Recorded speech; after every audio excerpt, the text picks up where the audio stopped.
جس کے لیے مولانا عبیداللہ سندھی کو نے افغانستان بھیجا اور ان کے وہاں تعلقات قائم ہو گئے. وہاں ایک دیوبند کے قاضی تھے جو قاضی عبدالرازق کے نام سے عبدالرزاق کے نام سے جانے جاتے تھے. ان کے تعلقات تھے. انہوں نے ان کو امیر حبیب اللہ تک پہنچایا. یہ واقعہ 1915 کا یعنی آج سے 110 سال پہلے کا تعلق ہے. ہمارا یہ تعلق آزادی وطن کے سلسلے کے اندر ہے جس کے وہاں جماعت حکومت قائم کی گئی مہاراجا پرتاپ نے. اس کے بعد مولانا عبداللہ صاحب, اس کے بعد مولانا عبیداللہ سندھی اس کے وزیر خارجہ بنے ہیں. میں یہ سمجھتا ہوں کہ انہوں نے ہندوستان کے اندر ایک ایسی حکومت جو ساری دنیا کے اندر یہ کہتی تھی کہ ہماری حکومت میں سورج غروب نہیں کرتا, ہمارے اکابر نے اس کا مقابلہ کیا, ان کو دھول چٹائی اور ان سے ملک کو آزاد کرایا.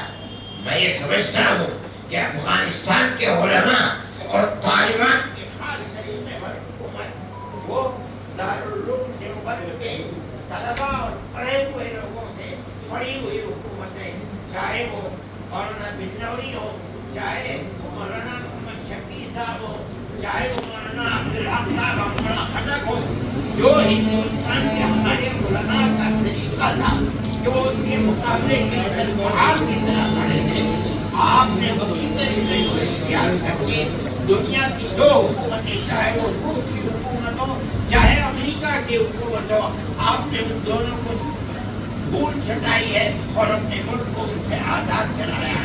میں سمجھتا ہوں کہ اس کے اندر ہمارے اکابر کے طریقہ کار کا بڑا دخل ہے.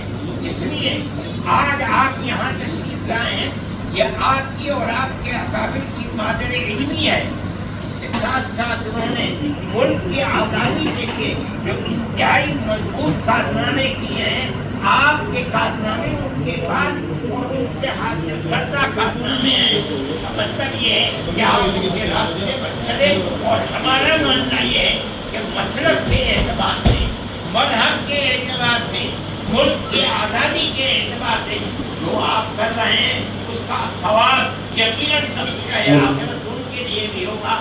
آج اگر وہ پیغمبر زمین بنے ہوئے ہیں اور قبرستان کے اندر قبر ہے لیکن ان کی زندگی زندہ ہے, آپ دارالعلوم کو اسی طرح دیکھ رہے ہیں, اور آپ نے جو اختیار کیا ہے ہم ان کو بھی انہی کی خوشا چینی سمجھتے ہیں, اور یہ سمجھتے ہیں کہ آپ نے ان کے پروگرام کو بلند کیا ہے.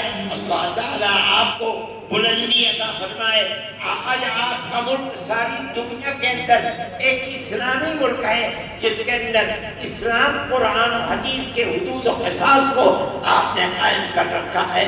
ہماری یہ دعا ہے کہ اللہ ملک کو ترقی دے, اور جس سیاسی جذبے کو آپ نے زندہ کیا ہے آپ کو اللہ تعالیٰ اس جذبے کے اندر قوت عطا فرمائے, اور اسی طرح ایک اسلامی ریاست سارے ملک کے اندر دوسرے مسلمانوں کی ریاستوں کے لیے ایک طریقہ کار ثابت ہو سکے.